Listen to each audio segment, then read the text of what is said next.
A first-class fight for justice. The Chicago skyline shimmered under the midday sun, but inside O'Hare International Airport, a storm was brewing. Marcus Thompson, a 52-year-old cybersecurity titan, stood at gate C-17, his first-class boarding pass in hand. His tailored navy suit and polished demeanor spoke of a man who had clawed his way from the gritty streets of Englewood to the helm of SecureNet, a $7 billion empire.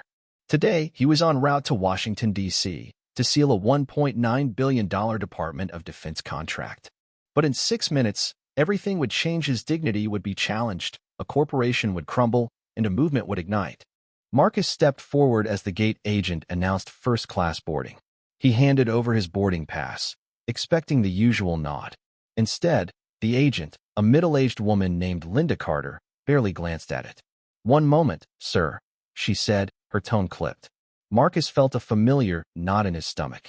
Decades of success hadn't erased the subtle slights he'd faced as a black man in spaces where he didn't belong. "Is there an issue?" he asked calmly, his voice steady despite the growing unease.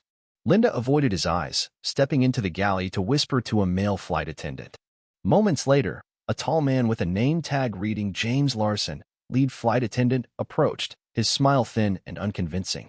"Sir, there seems to be a mix-up with your boarding pass. First class is full today." Marcus's jaw tightened. "I'm in seat 2A. Here's my ID and boarding pass." He handed over both, but James barely looked at them. "It's a system error.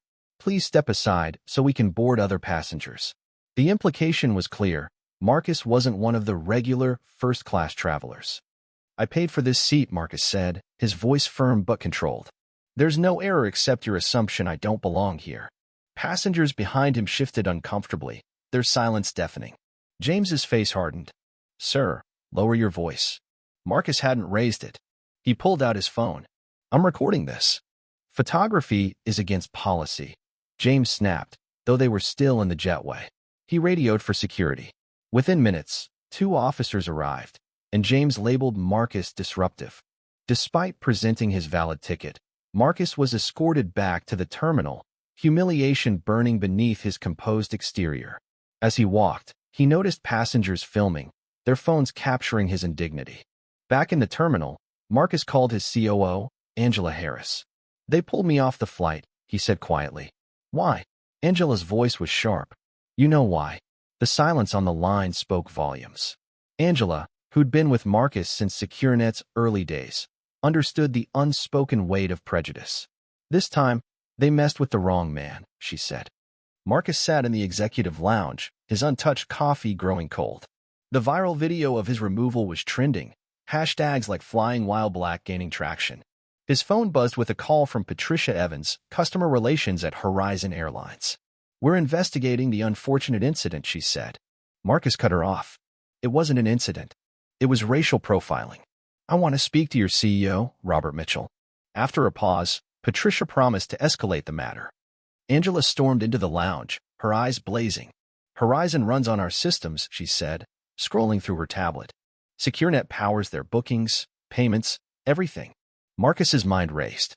The irony was stark. The airline that humiliated him depended on his technology to function. "When's their next security audit?" he asked. "Next week," Angela replied. "Move it up. Today." The decision wasn't just about revenge, it was about accountability. Marcus's lawyer, David Brooks, arrived, confirming the legality of a surprise audit. "It's within our rights, but it could look retaliatory," David warned. Marcus nodded. "This isn't just about me. How many others face this without the power to fight back?" 6 minutes later, SecureNet initiated a full-spectrum security audit. Horizon's systems froze. Payments stalled, bookings halted, and 82 flights were grounded. The financial toll climbed to $1.9 billion in frozen transactions, with the airline's stock plummeting 12% in an hour. Robert Mitchell, Horizon's CEO, was blindsided mid-presentation by urgent texts from his CTO, Sarah Collins. "SecureNet's audit is crippling us," she said. "It's legal, and it's tied to that viral video of a black executive removed from our flight." Robert watched the video, his stomach sinking. Marcus Thompson, the man whose company controlled Horizon's digital backbone, was the passenger they'd humiliated. He called Marcus immediately. "Mr. Thompson, I apologize for the misunderstanding," Robert began. Marcus's voice was ice. It was discrimination, not a misunderstanding. Your staff saw a black man and assumed I didn't belong. What do you want? Robert asked, desperation creeping in as his stock ticker flashed a 27% drop. Marcus was clear. Fire James Larson. Implement anti-bias training. Launch a diversity hiring program. Issue a public apology acknowledging the truth. Robert balked. That's excessive for one incident. Marcus's response was calm but lethal. The audit continues for 23 hours. Take your time. At SecureNet's Chicago headquarters, Marcus briefed his team. The room buzzed with tension as security footage of his removal played on a screen. This isn't just personal, he said. It's systemic. We're fighting for everyone who's been dismissed because of their skin. His chief ethics officer, Dr. Emily Patel, raised a concern. Using our contract to punish could blur ethical lines. Marcus countered, is it ethical for companies to discriminate without consequence? The team nodded in agreement, and the audit proceeded.